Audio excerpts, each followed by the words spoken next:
Today we're going to be talking about Sonos when it's being used in gaming. Now, it is not exactly a very straightforward topic, but it is not as difficult as it seems. But it boils down to whether you are using the Mac OS or Windows. And straight up front, I will tell you that the Mac OS, the MacBooks, they aren't going to be performing great because they don't output Atmos to the Sonos soundbar for decoding. Well, not directly anyway, even in the case of Windows, because it will have to go to a TV screen before the Arc is connected to the TV through the HDMI eARC port for Atmos output. Now, connections aside, let's look at how it performs. Alright, so let's take a look at the setup. This is what we have here. This is an LG CX screen. It's connected to the Sonos soundbar. This is a Sonos Arc. It is paired with a pair of Era 300, which is just right behind me right here, and coupled with two subs, which is now below and out of sight. So the entire setup consists of 27 drivers. The Sonos Arc has 11 drivers on its own for the front, center, left, right, front, height, firing, whatever. And the Era 300 will have another 6 drivers for each of the Era 300 for another 12 drivers. And coupled with the dual sub setup. The dual sub, each sub has 2 drivers and that's 4 more drivers. So this is a grand total of 27. But in the case of the Era 300, when it's being used as rear surrounds, it takes away the center driver because the center drivers are not firing anymore. So that's still 25 drivers, still a lot of drivers by any count. Now, the way that drivers work, they don't equate to channels. So each of them are not individual channels. Like for example, the Sonos Arc, right? When the Sonos Arc, you are looking at the center 3 drivers, they are actually only firing the center channels, right? So the number of drivers don't really equate to the number of channels. Now, before we go into the setup on how to enable your gaming rig to output Atmos into the Sonos Arc, let's take a look at how it fares.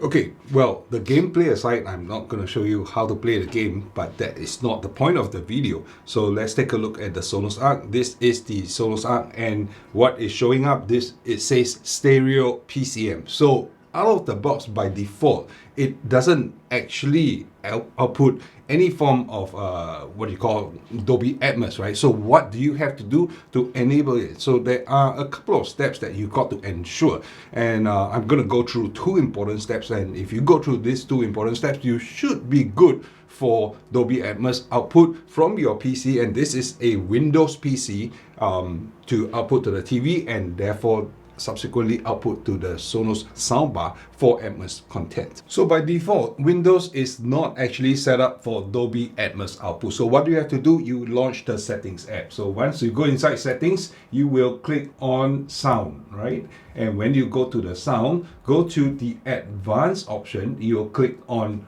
all sound devices. When you click on all sound devices, there will be a couple of outputs depending on your system setup. And in this particular case here, you will see LG TV or the speakers. The speakers are the analog output on the PC. Let's choose the LG TV. Now, when you go inside the LG TV, there are a couple of things here, and you will see that maybe the default is actually on 16-bit 48 Hz DVD quality. And when you do a test, okay, so it outputs the sound in 16-bit stereo format. If you look at your Sonos app, it says stereo PCM. Now, so there are a couple of things that you need to do. You'll go down a little bit on the screen and you'll see spatial audio. Spatial audio is now set to off. Now, you need to actually click this and install Dolby Atmos for Windows. Now, before you do that, if you see a drop down and you see Dolby Atmos on home theater, you select it and you do the test. you won't actually hear anything. So this is an important step. You do actually have to install, in a way, Dolby Atmos for home theater into your brand new PC, or if your PC has not been set up for it, you need to actually do so. Now under spatial audio, you'll see a purple or whatever color this is, get more spatial sound apps from Microsoft Store. Now when you click on it, it will launch Microsoft Store. And when you go inside Microsoft Store, there will be Dolby Access. So this is on already because I have actually installed it. But if you have not actually installed it, you just click on Dolby Access, go inside, and you open it up, right? Or you download it. In my case, I have already done so. But if you open it up, you go inside Dolby Access, you see a couple of screens. Now, the first screen you see is actually get Dolby Atmos on any stereo headset. This is not what you want, right? So try for 7 days, or you buy for X number of dollars. You don't do this, all right? You skip this step. And when you go inside settings, right, you'll still see the Dolby Atmos for headphones. This is not what you want. Go under products, right? Click on the home theater icon. This is the home theater icon. You click on it, and then you do the setup from here, right? The moment you do a setup, this is free. You don't have to pay for it, right? You turn on your Dolby Atmos device and connect, right? You continue, right? And it will show the LG screen here, or whichever TV it is here. Now your TV needs to be able to support Atmos, obviously. The default audio device is shown here. Now, so right now, if you play the test now, you probably won't hear anything. You click continue first, and you experience now, right? Channel up mixer, you turn, leave it off. That is fine, right? Now, if you go back to your settings app, right, you will actually see Dolby Atmos for home theater under spatial sound that is enabled. And your format, you should select Dolby Atmos for home theater, test. Okay, so now it is playing. Okay, so now it's enabled. When you do a test on your Sonos app, you will be able to see that Dolby Atmos is now enabled. All right, so this is the app. The PC is not playing anything right now on the Sonos now playing screen. You don't see anything, but let me just do a test of the Dolby Atmos for home theater, and you should see that this is now updated. It takes a while to update, but it will come up in just a little bit. Come on, show it to me. Go. Let's play something longer. Yep, there you go, Dolby Atmos for home theater. So that's what you have to do. And if I go back to the game right now, which I will show you, let me get my game up. Okay, so this is the game. I'm launching it, and there you go. Okay. Now, your screen, the now playing screen for Sonos, will show Dolby Atmos already. So if you go inside options for the game, you should go to the sound tab, and well, depends on the game that you're playing, of course. The sound output device, stereo mix, or blah blah blah, all this is here. And just make sure that it's outputting on the correct device. And in this particular case, it's set to default. It will follow the system. Otherwise, you can force it and state that you want the sound to go through your HDMI connection from the PC to the LG CX TV here. So it will then connect to the soundbar through the HDMI eARC port. Okay.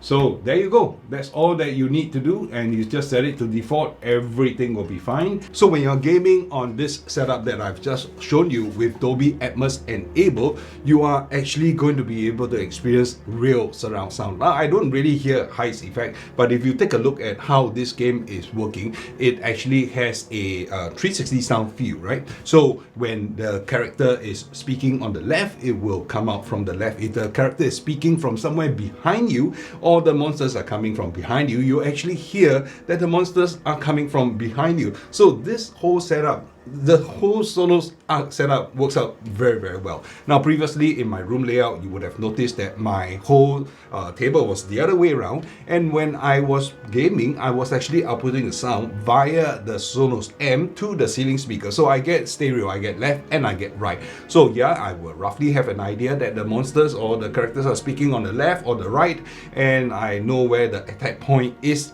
basically between the left and the right. But in this particular setup here, I will have surround, and when I get surround, I will know exactly the front left or front right, or the back left or back right, and I'll get all these audio cues, which is very, very helpful to gaming. And this works really, really well.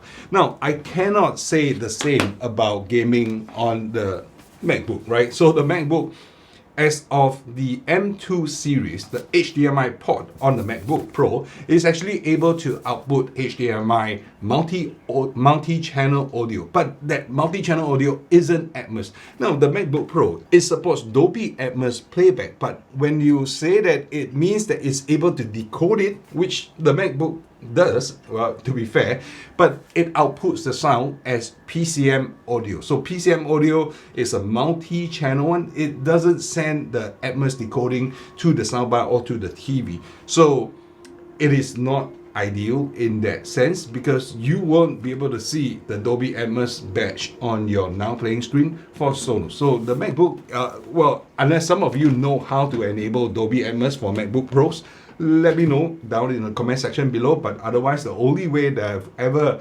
gotten Dolby Atmos from a PC is actually from a Windows PC, not a Mac PC. So I hope this video has been useful to you and it helps you get past the mystery of setting up Dolby Atmos for your soundbar when it's connected to the TV, of course, for your Windows PC. Mac, sorry, tough luck, no game. Well, to be fair, the Apple iPhone users, you do get true play. So Windows, Android, maybe we have some love in that way.